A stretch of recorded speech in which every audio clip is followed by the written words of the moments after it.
नमस्कार. आज दिनांक 12 फेब्रुवारी रोजी सकाळपासून महाराष्ट्रामध्ये अनेक वृत्तवाहिन्यांच्या माध्यमातून एक धक्कादायक बातमी ऐकायला मिळाली, समजली. ती म्हणजे राज्याचे ज्येष्ठ नेते आदरणीय अशोकराव चव्हाण साहेबांनी अचानकपणे आपल्या आमदारकीचा राजीनामा हा दिलेला आहे. याच बातमीवरून आज एक काँग्रेस पक्षाचा कार्यकर्ता म्हणून निश्चित स्वरूपात मला त्याच्या वेदना झालेल्या आहेत.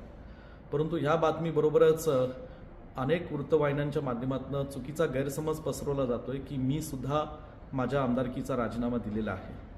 प्रथमतः मी माझ्या आमदारकीचा राजीनामा दिलेला नाही.